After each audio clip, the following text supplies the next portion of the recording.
이게 뭐 사실은 국내 개인 투자자 입장에서 보면은 울고 싶은데 뺨까지 맞은 거잖아요. 그러니까 대안이 내가 직접 실행할 수 있는 대안이 작은 상태도 아니잖아요. 그렇죠. 지금은 그 추세가 꺾이기가 좀 쉽지 않을 거예요. 네. 그거를 꺾이지 않게 하기 위해서 우리가 계속 해왔던 일이 있잖아요. 기업들의 거버넌스를 투명화하고 한편으로는 주주 환원이라는 거를 조금 더 적극적으로 하게끔 기업들을 압박해 주는 거예요. 예. 그건 압박이라고 볼 수도 있지만 사실 기업들을 도와주는 것이기도 합니다. 그렇죠.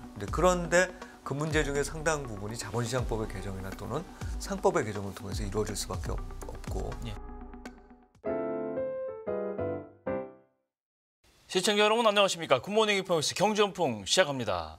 연중 최저치를 기록한 코스피가 외국인 선물과 기관 현물 저가 매수에 힘입어서 5일 만에 반등에 성공했습니다. 그렇지만 개인들은 코스닥과 코스피 양시장에서 모두 연일 매도 우위를 보이면서 이탈하고 있는데요. 종합적인 상황 SK증권 최석원 경영고문과 함께 알아보겠습니다. 어서 오십시오. 예, 안녕하십니까. 예, 어쨌거나 뭐 코스피가 기관 순매수 속에 닷새 만에 반등은 했습니다. 예.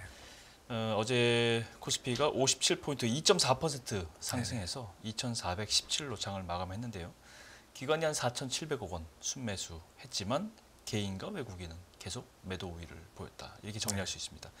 이 탄핵 정국 직격탄을 맞아서 이제 불안한 증시가 계속 이어지고 있는데 종합적인 상황을 정리해 주시죠. 예, 어제 뭐 다행스러웠습니다. 사실은 그 전날에 개인 투자자들한테서 좀 투매 현상이 나타난 듯해서 그렇죠. 상당히 불안했었는데 그래도 이제 어제는 그 기관 투자자들을 굉장히 많이 사줬고 사실은 기관 투자자들 특히 연기금 같은 경우에 올해 그 12월 3일 날 있었던 이벤트 이후에 계속해서 좀 사는 모습을 보였거든요. 예. 그래서 그럼에도 불구하고 이게 시장이 잘 안정이 안 되나 이런 생각을 하고 있었는데 어제는 다행히 여러 가지 또 대외적인 요인들 워낙 싸진 주가 수준이기도 했었지만 예를 들면 뭐 이 국회에서 여러 가지 이 금융투자소득세를 비롯한 그 안들이 또 의결이 된 부분도 있었고 해서 기관 투자자들의 힘이 좀 강력하게 영향을 미친 게 아닌가. 그리고 개인 투자자들의 투매도 조금 이렇게 잦아든 상태가 아닌가 싶습니다. 근데 사실 그럼에도 불구하고 좀 지금 이건 불안정한 시장이라고 봐야 되겠죠. 그렇죠. 예, 그러니까 이제 연기금이 물론 과거에도 보면 굉장히 싸지게 되면 분할 매수하는 성격의 매수에 들어와요. 네, 그래서 어찌 보면 증시 안전판 역할을 해주는 그런 상황들이 관찰이 되는데 이번에도 이제 그런 관찰과 비슷한 현상이 나타났다고 볼 수 있지만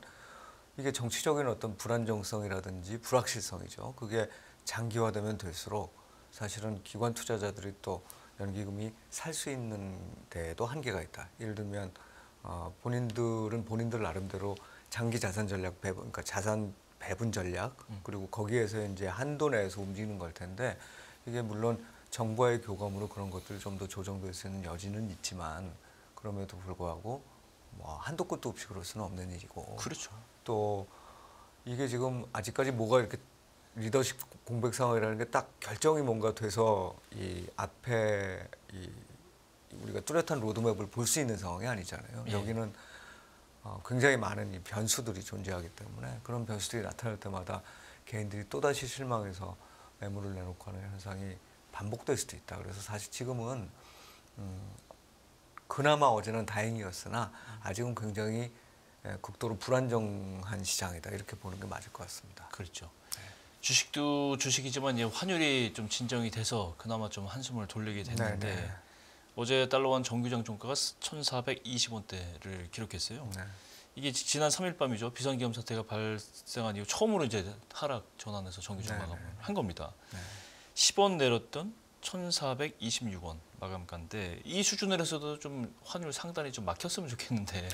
그렇죠. 예, 전문가들은 어떻게 좀 아직 뭐 뚜렷한 전망을 못 내놓고 있는 것 같은데요. 맞습니다. 그러니까 외환 시장도 굉장히 불안정적인 상황이에요. 사실은 그 달러와 강세 압력은 여전히 진행 중이잖아요. 그렇죠. 최근에도 보면 이 달러 지수가 106 이상으로 다시 올라가는 모습이 나타나기도 하고 이런 현상이 나타나는데 이제 거기에다 우리는 우리 고유의 요인 때문에 올라갈 요인이 더 생겨버렸단 말이죠.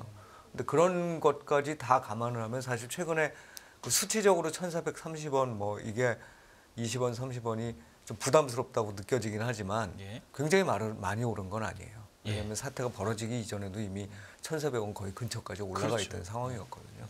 그러니까 한편으로 보면 이거는 지금 정부가 열심히 막고 있다고 볼 수 있습니다. 네, 그래서 외환보유고를 이용한 어떤 환율 개입이 분명히 있을 거고 네. 환율 개입을 통해서 이걸 막는 거는 뭐 당장은 필요한 일이다라고 봐야 되겠죠.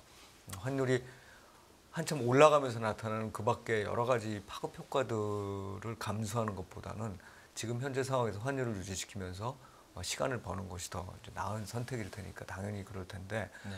이제 환율 개입을 하기 위해서는 외환보유고가 충분해야 되고 예. 올해 한 중반까지만 해도 사실 외환보유고에 대한 판단은 이게 이 11월 말 기준으로 한 4,160억 달러 정도 되고 그죠? 예, 그 이전에도 뭐 그 정도 수준 유지했기 때문에 예. 괜찮다 이런 평가를 받아왔지만 이게 이제 지금 계속 사용을 해왔고 사용을 하는 데 있어서 4천억 달러를 밑으로 하향 돌파할 수 있다는 우려가 생기면 맞아요. 그때부터는 사실 또 공격적인 이제 외환 시장에서의 플레이어들이 나타날 수 있다는 겁니다.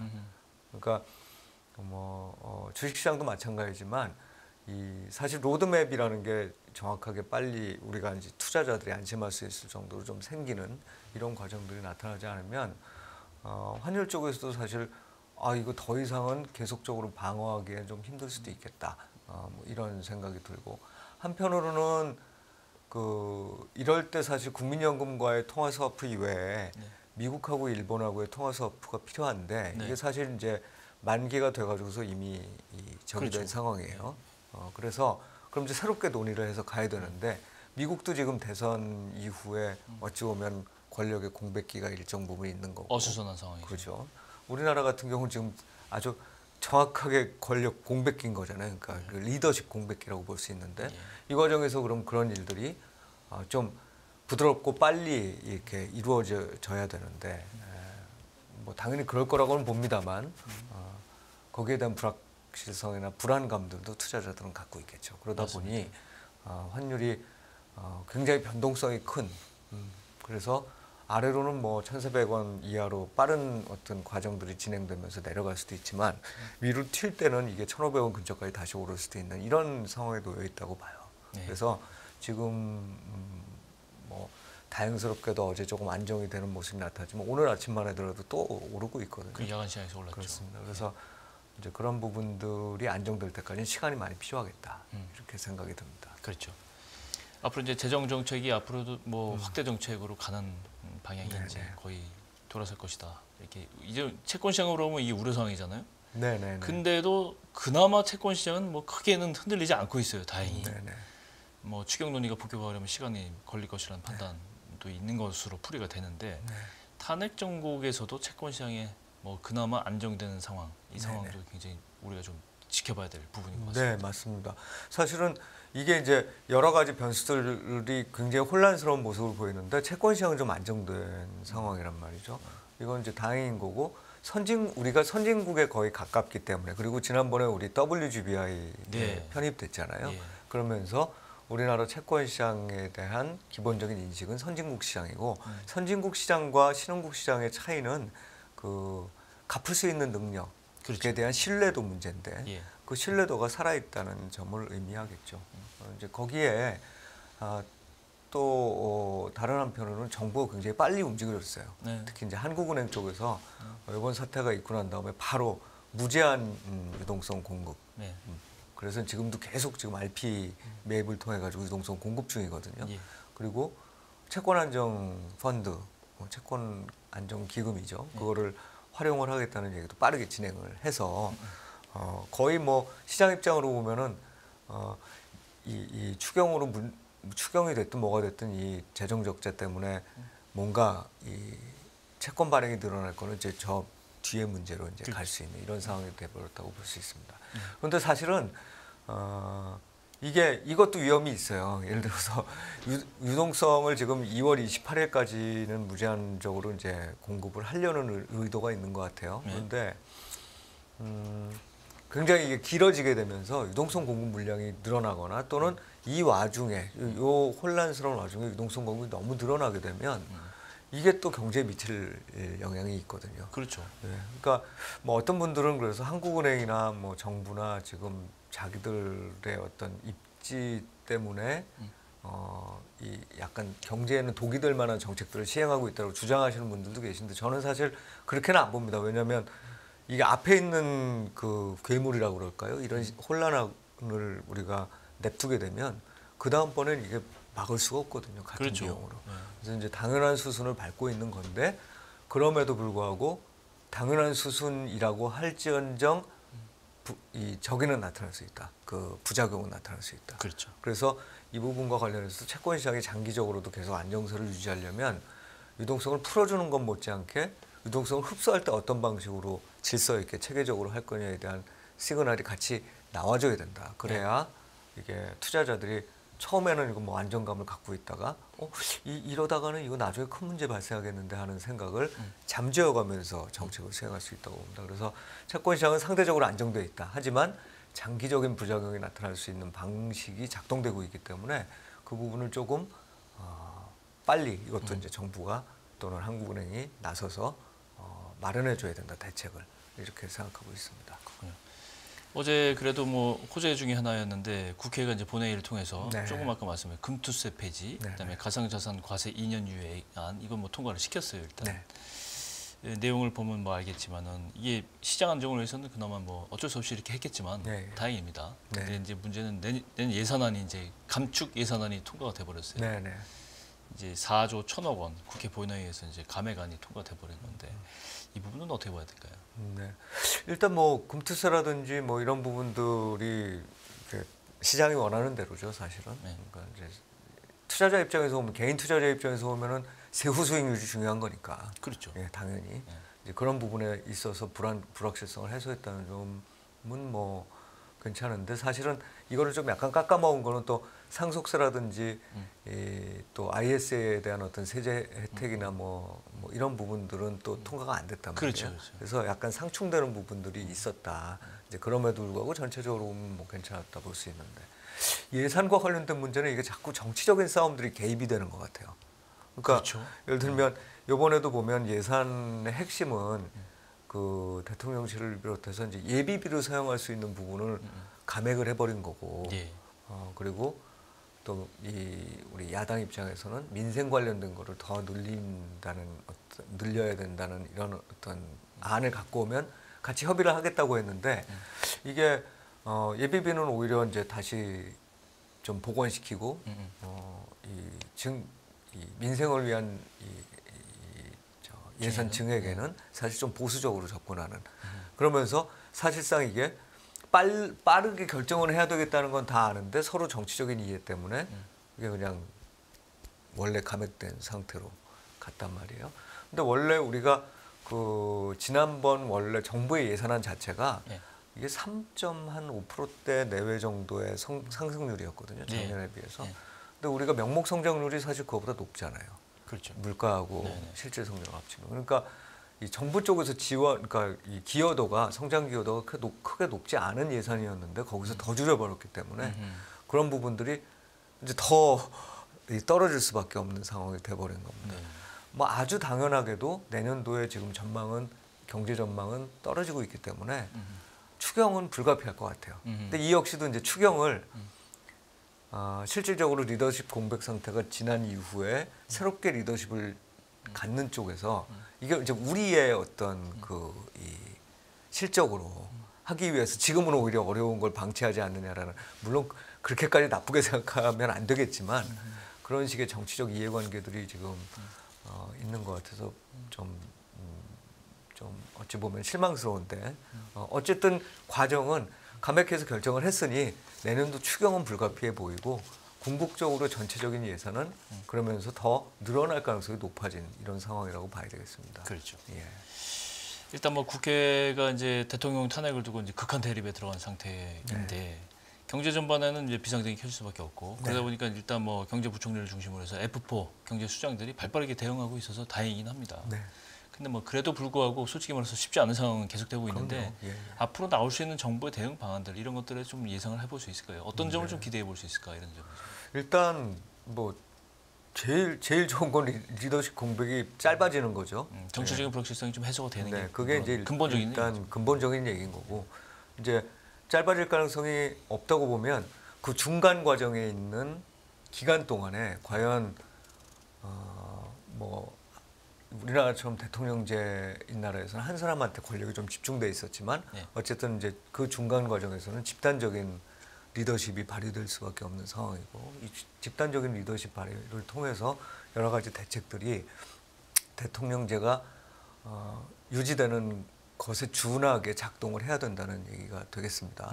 이제 그러기 위해서는 사실 우리 대통령께서 우리나라 영업사원 1호처럼 매번 뭐 대통령 되신 분들은 그렇게 많이 예. 또 활동을 하시는데 여러 사업들을 이렇게 추진해 왔었잖아요. 예. 이제 그런 사업들에서 대통령의 부재가 나타났을 때 이 되돌려질 수 있는 사업들을 쭉 점검해 보는 게 일단 굉장히 중요할 것 같아요. 네. 물론 하고 있을 거라고 봅니다. 예. 근데 사실 안 좋은 소식들도 좀 들리잖아요. 그렇죠. 예를 들면 뭐 어디서 원전 뭐 이런 부분에서 수주했던 게 잘못될 가능성이라든지 뭐 이런 부분들을 검토하고 이게 다음번 리더십이 새로 등장할 때도 계속해서 기존의 입장이 유지되면서 갈 거라는 신뢰를 심어줘야 되겠죠. 그러니까 그런 일들이 일단 필요하고 단기적인 유동성이라든지 또는 외환시장에 대한 대책 같은 것들은 지금 뭐 실무적으로 많이 진행이 되고 네. 실시하고 있는 것 같아요. 그래서 이제 그게 제가 보기엔 필요한 것 같고 그 다음에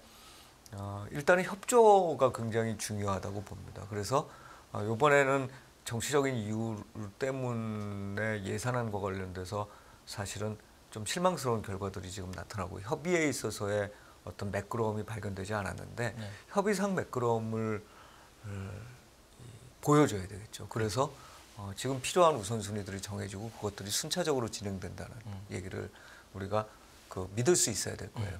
제가 이번 일이 벌어지면서 그 선진국 뭐 신흥국 이렇게 막론하고 뭐 비상계엄이 됐든 아니면 그 이후에 정치적인 갈등이 됐든 이런 것들을 좀 이렇게 쭉 찾아봤는데 일단 선진국에서는 이런 식의 극단적인 그 현상은 안 나타납니다. 2000년대 이후에는 한 번도 없었어요. 예. 예. 있었던 게 굳이 얘기하자면 2015년도인가 프랑스에서 그렇죠. 있었던 예. 건데 그거는 사실은 테러가 있었고 테러에 대한 대응 차원에서 한 거기 때문에 그렇죠. 정치적 목적에 의한 이런 식의 그 정치적 갈등에 의한 극단적 리스크 이런 거하고는 거리가 멀다는 얘기죠. 그런 리스크는 주로 신흥국에서 발생하는데 그 신흥국 사례들도 딱 저희가 있습니다. 이 어떤 특징들이 있어요. 근데 그 특징들이 결국 뭐냐면 일단 기본적인 펀더멘털이 좋아야 된다. 예를 들면 뭐 외환보유고의 수준이라든지 경상수지라든지 이런 게 좋아야 된다는. 그래서 그런 게 좋은 나라일수록 빠르게 복원한다라는 거는 뭐 당연한 얘기잖아요. 네.